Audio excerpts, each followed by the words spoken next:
الحمدللہ رب العالمین والصلاة والسلام علی سید الاشرف الانبیاء والمرسلین اما بعد فاعوذ باللہ من الشیطان الرجیم بسم اللہ الرحمن الرحیم۔ جی محترم ناظرین، آج ہم جس ٹاپک پر گفتگو کریں گے وہ ہے میدان طیہ۔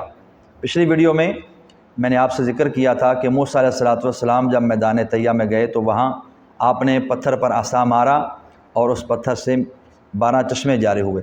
جب فرعون دریائے نیل میں غرق ہو گیا اور تمام بنی اسرائیل مسلمان ہو گئے، اور جب حضرت موسیٰ علیہ السلام کو اطمینان نصیب ہو گیا کہ فرعون اب ڈوب گیا ہے، غرق ہو گیا ہے، تو اللہ تعالیٰ کا حکم ہوا کہ اے میرے کلیم اللہ، آپ بنی اسرائیل کا لشکر لے کر ارض مقدس یعنی کہ بیت المقدس میں آپ داخل ہو جائیں۔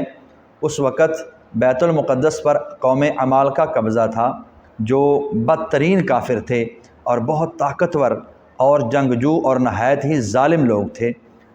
موسیٰ علیہ السلام نے اللہ پاک کا حکم ملتے ہی اپنے ہمراہ بنی اسرائیل کے 6 لاکھ لوگوں کو لے کر قوم عمالقہ سے جہاد کے لیے روانہ ہوئے، مگر جب بنی اسرائیل بیت المقدس کے قریب پہنچے تو ایک دم بزدل ہو گئے۔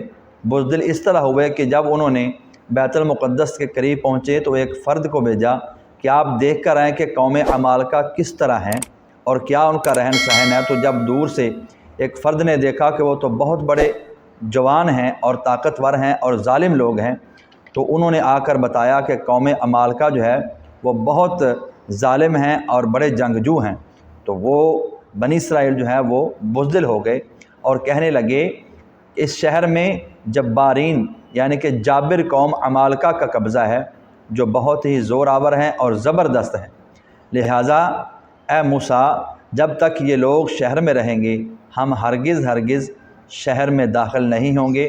بلکہ بنی اسرائیل نے حضرت موسیٰ علیہ السلام سے یہاں تک کہہ دیا، آپ اور آپ کا خدا جا کر اس زبردست قوم سے جنگ کریں، ہم تو یہی بیٹھے رہیں گے۔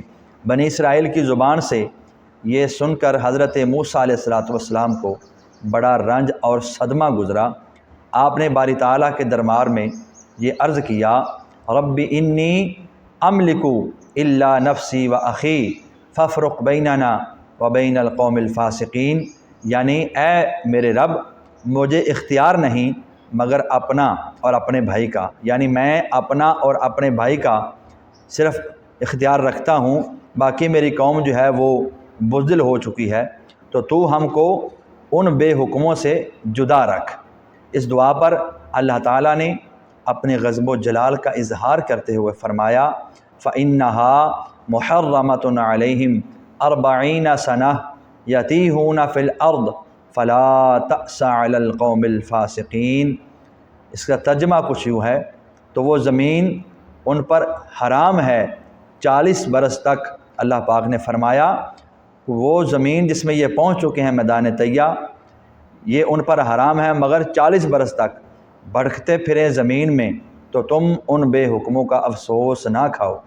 اس کا نتیجہ یہ ہوا کہ یہ 6 لاکھ بنی اسرائیل ایک میدان میں 40 برس تک بھٹکتے رہے مگر اس میدان سے باہر نہ نکل سکے۔ اسی میدان کا نام میدان طیہ ہے۔ اسی میدان میں بنی اسرائیل کے کھانے کے لیے من سلوہ نازل ہوا۔ من سلوہ کیا ہے اور کیسے نازل ہوا، اس کا ذکر ہم آنے والی ویڈیوز میں کریں گے۔ اور من سلوہ آپ کی قوم کے لیے موسیٰ علیہ السلام کی دعا سے نازل ہوا، اور پتھر پر حضرت موسیٰ علیہ السلام نے اپنا عصا مارا تو پتھر میں سے 12 چشمے جاری ہو گئے۔